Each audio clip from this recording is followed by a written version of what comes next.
Parce que c'est une soukha de shalom. Une soukha de shalom, ça veut dire, une soukha de shalom, ça veut pas dire du statu quo. C'est pas le shalom. Le shalom, c'est pas statu quo.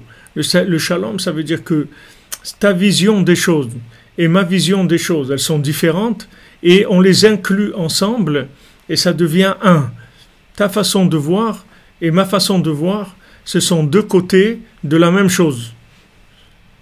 Beth Hillel et Beth Shammai, c'est deux choses qui sont pareilles.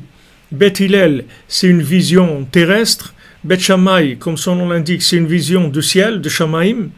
Et les deux, c'est la même chose. C'est la même chose. Il n'y a aucune différence.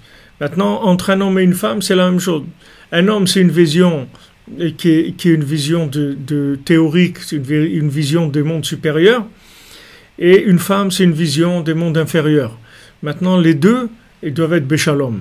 Parce que si on n'est pas béchalom, ça veut dire que quelque part, ça a dérapé. Il y a quelqu'un qui a exagéré. C'est-à-dire, il a mis des intérêts personnels, il a mis des choses qui sont fausses dedans. C'est pour ça que c'est pas viable par l'autre. Parce qu'il y a des choses qui sont pas claires, qui n'ont pas été vraiment raffinées et purifiées. Donc, au moment où on fait la soukha, on va ramener aussi des offrandes pour toutes les nations.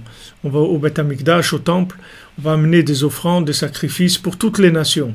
Parce que on va montrer que maintenant, avec cette vérité qu'on a eue à Rosh Hashanah et Yom Kippour, on est capable de vivre cette vérité, que cette vérité elle soit captable par tout le monde. Donc chacun il doit faire attention de vivre dans ce schéma-là. C'est-à-dire quand Rabbeinu il dit doucement, doucement, Rabbeinu il dit doucement, doucement. Ok, tu as découvert Breslev, tu as découvert l'Aïd Vodédout, tu as découvert des choses. Doucement, tu as une famille, doucement, va doucement. Ok, tu as découvert, ça aurait pu être quelqu'un d'autre qui aurait découvert. Toi, tu as découvert, des fois c'est l'épouse qui découvre, des fois c'est le mari qui découvre, des fois c'est les enfants qui découvrent. Peu importe qui est-ce qui a découvert. Ce qui est important, c'est qu'on se met à table, c'est tout. Et on échange. On arrive à échanger. Si on est une famille, ça veut dire qu'on est tous très proches les uns des autres.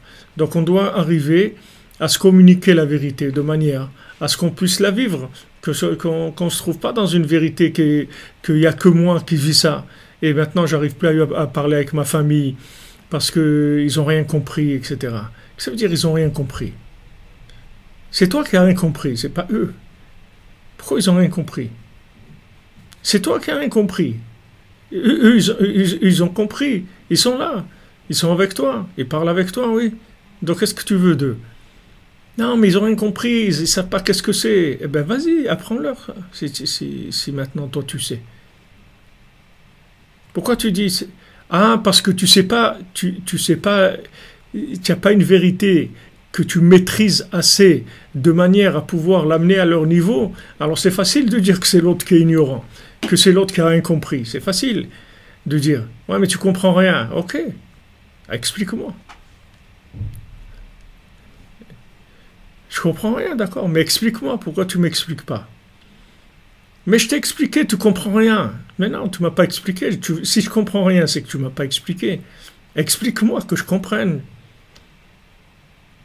Ouais, mais voilà, je t'ai dit. Ok, alors vas-y, approfondis plus ta vérité et tu reviens.